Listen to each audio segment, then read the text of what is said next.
Now we come to the last but the most critical move of the white move order, which is the move bishop to f4. This move specially played if you're playing against a very high rated opponent or people who know that you are going to play the Colorado Gambit and prepare this line with the help of engines. If you are going to play the Colorado Gambit, then you should know this move order. I'm certainly going to show you the most interesting reply by the black. Well, here black has the only one good move, and that keep the black initiative alive, and that is the move queen to b4 check. The queen to b4 check has a very simple idea. Queen wants to grab the bishop and also attacking the b2. So white response is pretty much forced. White has to play knight to c3. Afterwards, we are bravely capture the b2 pawn. And here white has a few options. Now the main move is bishop to d2, and that's the main line. But before we go to the main line, of course we have to look at the side moves and how we are going to deal with it. So the first move I'm going to look at is the bishop cross c6 line. Against this, of course, black has to capture this bishop, and now this knight is hanging. As the most of the games I have played in this line, I have reached this position 2 times, and both the times my opponent has played knight to a4, which looks very logical because it's attacking the queen. And here I played the move queen to b5, so attacking the knight as well as stopping white to castle on the king side. So now again white response is pretty much forced. White doesn't want to play moves such as c3 and make the position very passive, so again white has to keep the initiative. So white played knight to c3 attacking my queen, and here I responded with queen to a5 attacking the knight one more time, so that drive that bishop back to the d2, and now I played the move queen to a6. So again it has a dual purpose move. It's not only stopping the white to castling on the king side, but also protecting the c6 pawn. My opponent responded with the move rook to b1, and I just carried out my normal pace development with the move e6.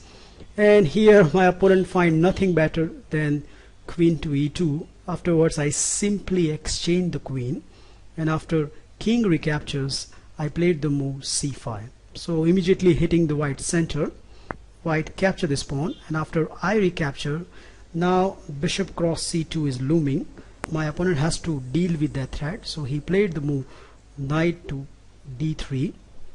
Instead of knight to d3, in second game my opponent responded with the move rook to b7, but afterwards this rook traps forever. So I played bishop to b6, and my opponent's idea was to play knight to b5, and he thought that my king cannot go to the d8 because knight fork is looming, but he forgot about this move, which is castle, and now that rook is a goner.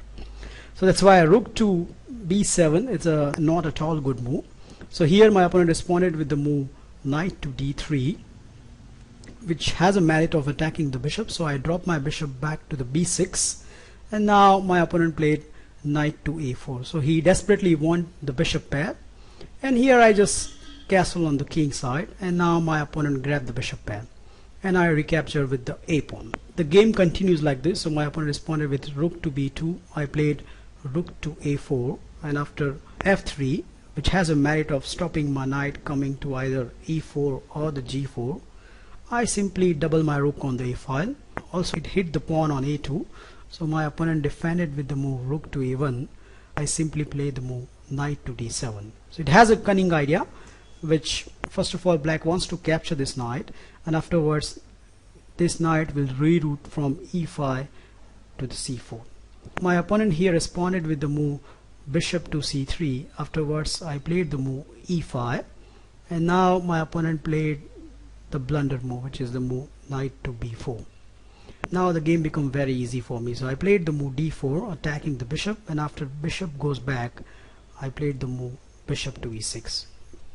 Now white no longer can hold on to that pawn because black is threatening to play the move c5, which drive this knight away, and then black is going to capture this pawn.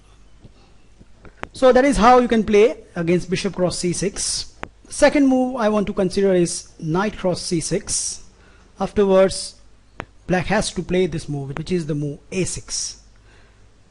Here I have a few games for you. So in one of my game my opponent responded with move bishop to a4, and against this I capture this knight, and after my opponent responded with the move bishop to d2, I calmly played queen to c4, stopping white to castle on the king side. And not only that, it's also hitting these two pieces. So white response is pretty much forced. White has to play the move knight to b4, and now I played the move b5, so hitting this bishop. And after bishop to b3, I just simply capture this pawn.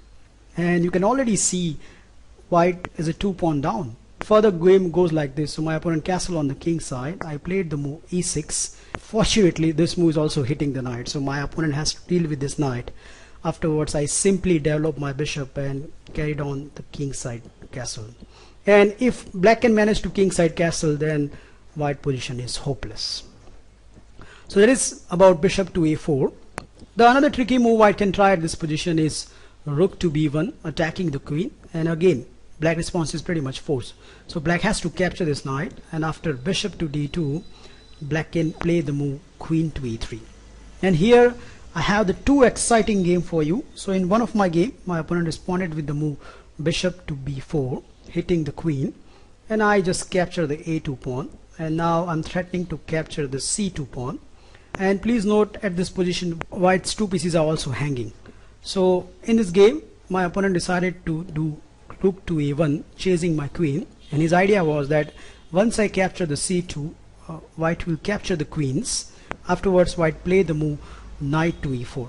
This pawn is right now pinned, so black cannot capture the piece. Anyways, I carried out my normal activities. So I first of all hit this bishop with the move c6, and after bishop to e2, I played the move e6, again hitting the another bishop. And after bishop to a4, bishop to d6, castling on the king side, I played the move king to e7, and it's time for the assessment. Black is a clear 3 pawn up in the game. That is about bishop to b4. Instead of bishop to b4, the more trickier line is rook to b3, and after rook to b3, black has the only reply left, which is queen to d6. And this line is very aggressive, because now white can play the move bishop to b4, attacking the queen. Queen has again one square, which is queen to e6, and fortunately this is check. And it looks very scary when your opponent plays moves such as rook to e3. So it's not only hitting the queen, but beyond the queen it's also hitting the e7.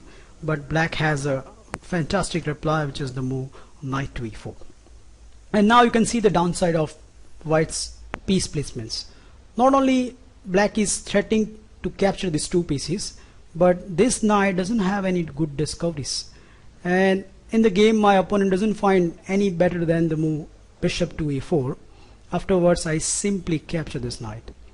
So what's the idea of giving up this piece? Well, white's idea was to regain the piece via the move f3, but I didn't allow him. First of all, I hit this rook with the move queen to h6, and my opponent defined it with the move queen to e2, and now I give this check. And here white response is pretty much forced. White has to play the move g3, and now I capture that pawn. And can you believe, still black is holding everything, and not only that, it's attacking queen and the rook. So in the game, my opponent decided to play queen to f2. It looks like black is in trouble right now, because this bishop is looking at the c6 square, and also this knight is hanging. But again, black has a very simple reply, which is queen to h6, and black calls everything.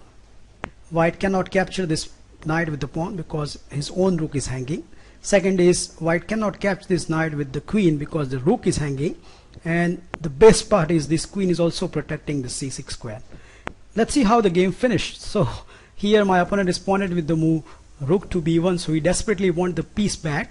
So no matter, first I developed my pieces. So I played rook to b8, attacking the bishop, and after bishop to c5, now black plays the very ultra sharp move, which is the move knight to h1. And you can see this knight is attacking the queen, and if the rook captures, then the same result will happen. So in this game, my opponent played queen to e2. Afterwards, I simply give this check, and after king to d2, now black get another piece. And the funny thing is, this rook is right now pinned, so again this e7 looks like a weakness, but it's all covered. So that is pretty much you need to know about bishop cross c6 and knight cross c6. In my next video I'm going to show you in detail what you should do after bishop to d2.